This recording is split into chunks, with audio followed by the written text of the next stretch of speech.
Welcome to the Sports Watchdog radio show, hosted by Mason Kern. He keeps his nose to the ground to report on what's trending in professional and college sports, to inform, enlighten, and entertain. And now it's the Sports Watchdog. The Sports Watchdog, Mason Kern.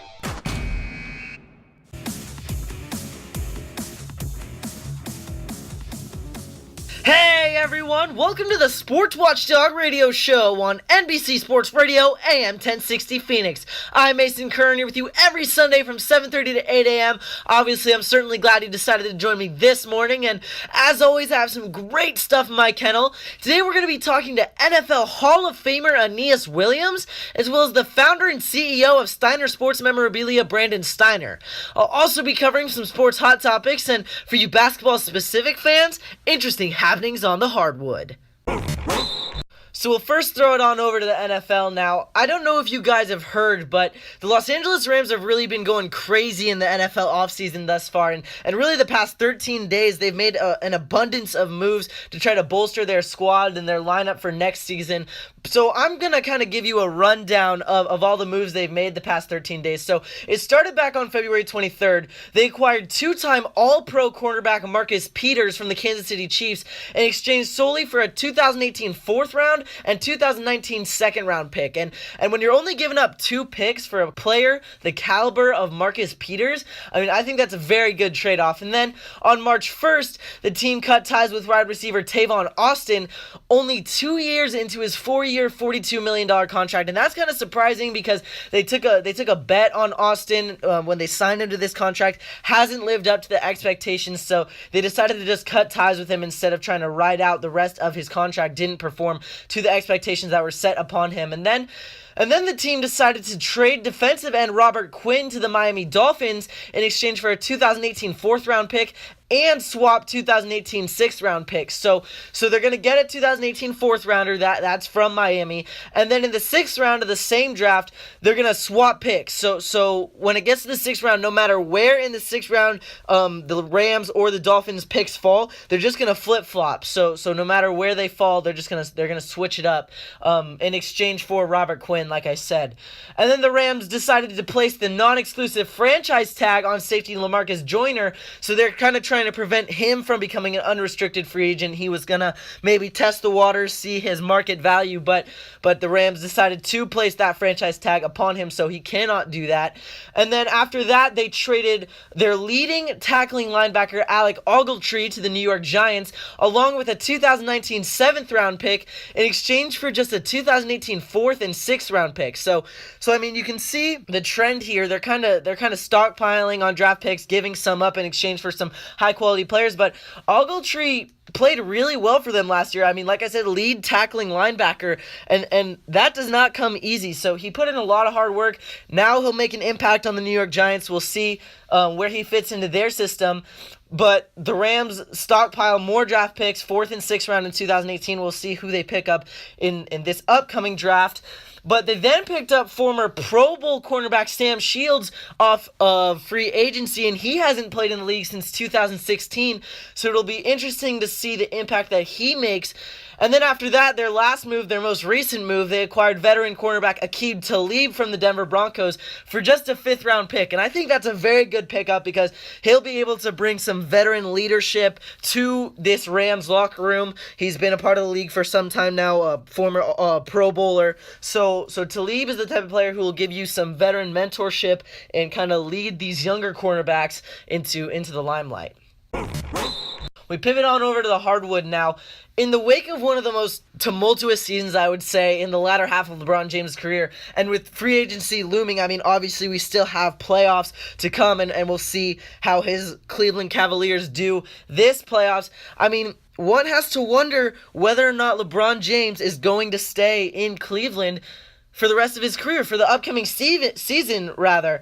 And it's been reported on SportsCenter on ESPN that LeBron has currently narrowed down his top 4 free agency destinations, and those are obviously the Cavs. He's obviously going to come out and say those are still at the top of his list. But then you have 3 other teams. You have the Los Angeles Lakers, the Houston Rockets, and the Philadelphia 76ers. But now you have this Rockets team who's playing the best basketball in the past I would say 5-6 years for them. I mean, they have a better record than the Warriors currently, playing great basketball. That would be a pretty enticing spot for LeBron to go to, but I don't know if leaving Cleveland would kind of tarnish his legacy. Obviously, doesn't want to be known as a ring chaser. When Kevin Durant left Oklahoma City for Golden State, that's kind of the moniker that he got. But I mean, it's enticing. You have the Lakers, who, very young core, playing better basketball than they did last season, already have more wins than all of last season.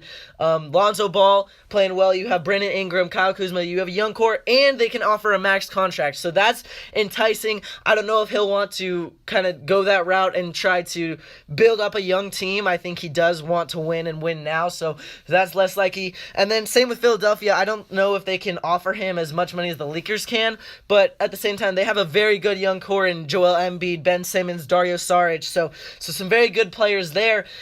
Houston, on the other hand, probably cannot offer a max contract by any means. I mean, they'd have to shed a lot of cap space.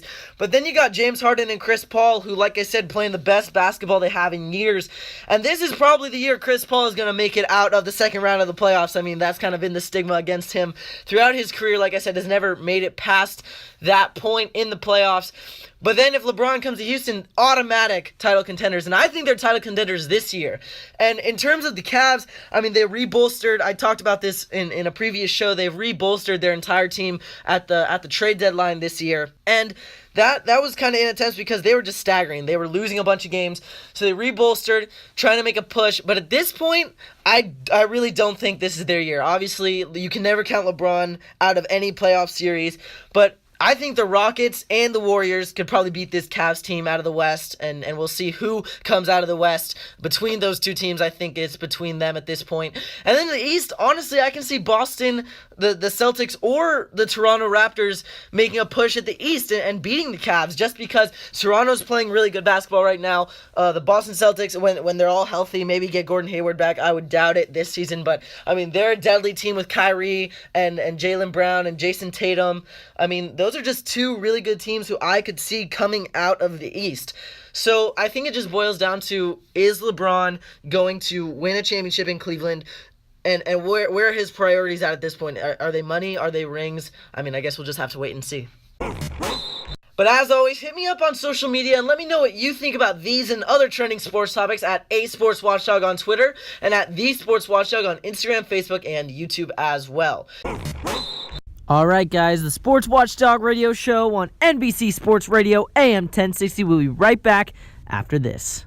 Be prepared for those rainy days with Weatherman, the only umbrella blending unmatched quality with smart technology and ingenious design led by meteorologist Rick Muth. The Weatherman app pairs with Pebble Bee Bluetooth tracker to detect the forecast, then provides alerts when you need to take your umbrella along. A tracker always ensures you always know where to find your umbrella when needed. Visit weathermanumbrella.com to learn more. Welcome back. Once again, you're listening to the Sports Watchdog radio show on NBC Sports Radio AM 1060 with me, your host, Mason Kern. And joining us now is an extremely exciting guest. That would be Pro Football Hall-of-Famer Aeneas Williams. Aeneas was a walk-on at Southern University, and by his senior season, he led the nation in interceptions. That was just a precursor of what was to come, which commenced with the Phoenix Cardinals drafting him with the 59th pick in the third round of the 1991 NFL Draft. Over the next 10 seasons with the Cardinals and 4 final years with the St. Louis Rams, Aeneas established himself as one of the finest defensive backs ever to play the game. He started cornerback for the first 12 years of his career before he was moved to safety. He earned Pro Bowl nods at both positions, a full 7 times at cornerback and once as a safety. His career started with an impressive rookie season, which saw a first career pick in his NFL debut back in '91, a game in which Aeneas also deflected 4 passes. He finished the year tied for the most interceptions in the NFC with 6. Williams also impressively recorded 17 passes defensed and added 48 tackles as well. For his efforts, Aeneas was named the NFC Defensive Rookie of the Year by the NFL Players Association. He also earned a Pro Bowl nod and All-NFC acclaim for the first time in 1994 when he added another conference interception title with a career-high 9 picks. He was also named first-team All-NFC from 1995 to 97 and again in 2001 as well. He was also selected to the NFL's All-Decade team of the 1990s, so the resume is definitely commendable.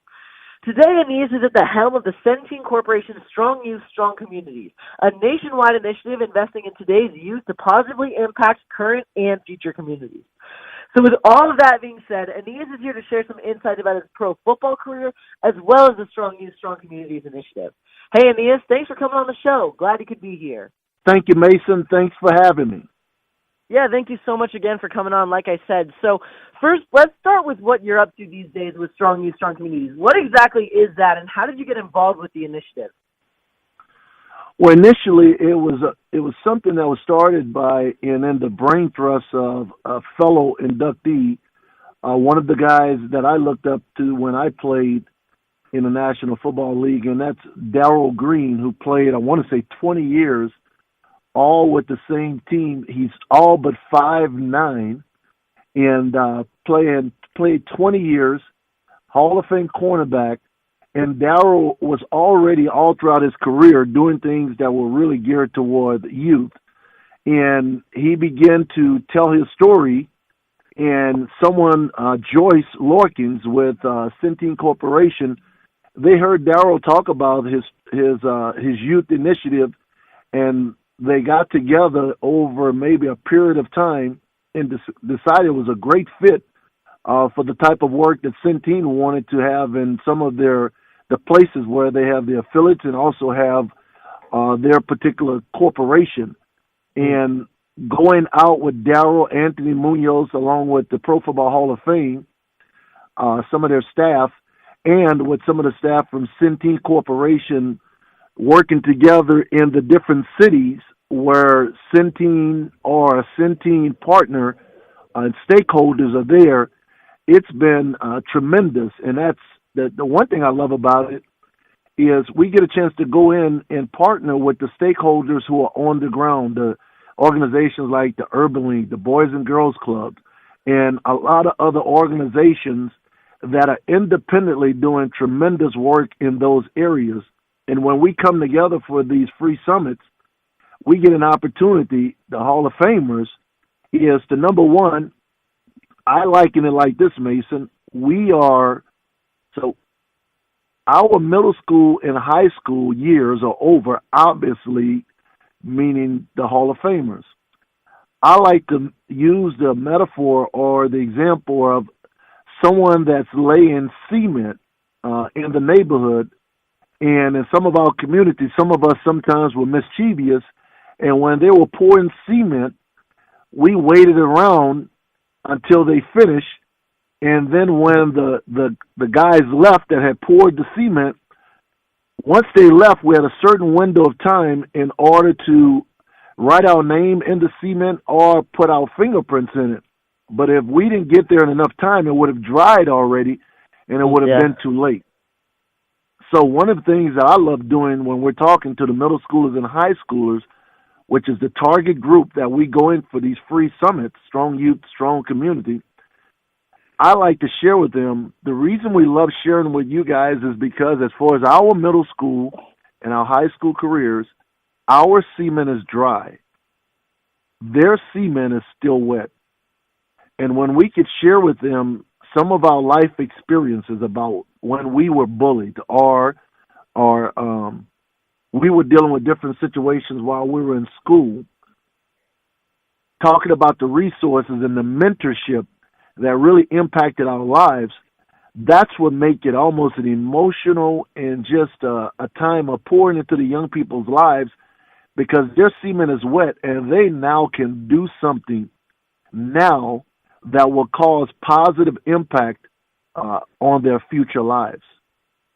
And definitely, I mean, I think it's a pretty well thought out analogy there with the cement there, writing their stories. And I think it's really good that you guys are kind of targeting that youth, middle, and high school audience, because I think they are very impressionable, and I think your message definitely gets across really well. And now, Aeneas, obviously after getting drafted, because you did go to the NFL after walking on at college, you get drafted by the Phoenix Cardinals, and then you kind of were able to make an immediate impact. So how was the transition from the college game to the professional level kind of so seamless for you, would you say? Because in New Orleans, when I was in college, whether you're whether you were playing in the National Football League or currently in college like I was, just about all the athletes that were from New Orleans, when we had that 1 month window for college guys, it was once summer school was over. For the pros, it was after their off-season training that they had a month off a month off before training camp started. Well, all of us came and trained at Tulane University. And so I was training against professional players. And Mason, guess who the quarterback was? One of the young quarterbacks that were out throwing the one-on-one balls to us down in New Orleans. None other than Peyton Manning. Wow. And Peyton was a high school senior, and his dad, Archie, would drop him off at Tulane. So all of us trained at Tulane together. So my two mentors, Maurice Hurst, Kevin Lewis, those two guys went to high school together. They were older. They were both in the National Football League as well. I just got around them and trained with them. And then more we went against pro guys, I was accustomed to the speed of the pros because I was experiencing it at Tulane. So by the time I got to the pros, I was already accustomed to the speed because I was already training with guys who had trained and helped train me, helped condition me to the level that would be expected when I got to the National Football League. And that is one of the main reasons it was a seamless transition. Well, yeah, I mean, that kind of just ties back into the work ethic that it's just so obvious that you have. I mean, training with all those guys, wanted to push yourself to get to the next level, and obviously worked out for you very well. Well, Aeneas, thank you so much for that awesome insight. We all definitely really appreciated it. Where can our listeners go to get more info or connect with you and find out more about the Strong Youth, Strong Communities initiative? One, they could follow the Pro Football Hall of Fame, Centene Corporation, and my Twitter handle is Aeneas35, and also could follow the work that we're doing here in the St. Louis area, and particularly in the city of Ferguson, where the initial situation happened in our country. So any of those avenues and social media posts, they could definitely follow. Well, Aeneas, thank you so much again. All right, everyone, the Sports Watchdog radio show on NBC Sports Radio and 1060 will return after this. In the bright Arizona sun and even on cloudy days, protecting your eyes from dangerous UV rays is important. Now, finding fashionable and functional sunglasses is easier and more budget-friendly than ever thanks to sunglasswarehouse.com. They offer an array of stylish sunnies that won't break the bank. With hundreds of designs for every activity, you're certain to find a pair that fits your needs and lifestyle. Check them out at sunglasswarehouse.com. Welcome back. You're tuned in to the Sports Watchdog radio show on NBC Sports Radio AM 1060. I'm your host, Mason Kern, and joining us now is Brandon Steiner, founder and CEO of Steiner Sports Marketing and Memorabilia, the largest company of its kind in America. Considered a sports marketing guru, Brandon built Steiner Sports from a one-room office with $4,000 and a single Mac computer in 1987 to the $50 million monster company it is today. Brandon is a permanent fixture in the media as a regular on ESPN New York Radio and as a host of the Emmy-nominated The Hookup with Brandon Steiner on Yes Network. He's also appeared frequently on CNBC, CNN, MSNBC, ESPN, and in top-tier newspapers like the New York Times and the Wall Street Journal. Brandon is also author of 2 books titled The Business Playbook, Leadership Lessons from the World of Sports, and You Gotta Have Balls, How a Kid from Brooklyn started from scratch, bought Yankee Stadium, and created a sports empire. His latest venture is a new TV show called Project X, hosted by Brandon Steiner, that gives aspiring entrepreneurs the opportunity to gain business advice from himself, along with several celebrity guests. So Brandon is here to give us the 411 in his exciting new show, deeper insight into the world of sports memorabilia, and so much more. Hey, Brandon, thanks for being here. Thank you. Great introduction. I appreciate it. It's nice to join you today. Thank you. Yeah, thank you again for coming on. So first off, Steiner Sports has become such a prominent brand and really the go-to in its retail category. So what do you primarily attribute the company's success? Is there a specific growth strategy you employed that has made the company so successful? I think it's trust. I mean, I think that people trust the brand. They know that we're going to do something that's going to be authentic. It's going to be cool. I've always done what we're doing basically to solve or serve our customers, or solve an issue that I think customers have, which is getting closer to their dream players, or remembering moments that matter. I always say memories that matter are really important to people, and if I can help them by creating products around those memories, whether it's a great World Series win, a home run, a basket that gets hit at the buzzer, a championship, if I can commemorate those moments and deliver those to you at your home and office so you can enjoy those for years and years to come, well, hell, that's kind of what Steiner Sports is all about. I mean, yeah, it's got to be personal. I mean, like you said, it's what it means to you. And now shifting a little bit, Brandon, I did mention your upcoming TV show. So what can viewers expect? And can you kind of tip us off about any of the celebrity guests? I mean, it's all different guests. And if you're an entrepreneur or a salesperson, and you got an idea and you want to kind of vet it, this is the show to do it. It's on really more on my Facebook, or if you go to my Twitter page, we air the show live. It's often we put CEOs of companies, players, and we just talk about entrepreneurism. And more important, we take people that have ideas, we put them on the phone and put them on the show, and we help walk them through those ideas and help them with next steps, help them with direction. I think entrepreneurism is hot. It's a new celebrity in this country. People love entrepreneurism. I think there's a lot of great young entrepreneurs in high school and college now that have great ideas, but they may not have the experience and the strategy to facilitate. And a show like ours, we're trying to just give out good advice, hook up people with other people so they can take their idea further. There's no give to get on the show. It's really about just a place where entrepreneurs can come and learn a little more about business so they can take their idea further.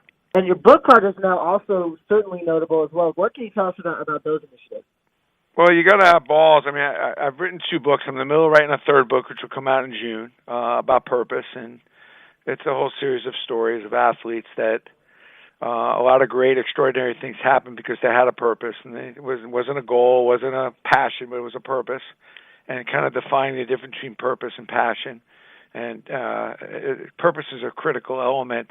And I also talk a lot about disappointment, how it can be very defeating if you let disappointment lay around inside you, inside your head for a while. You got to be really careful about making sure disappointment doesn't linger.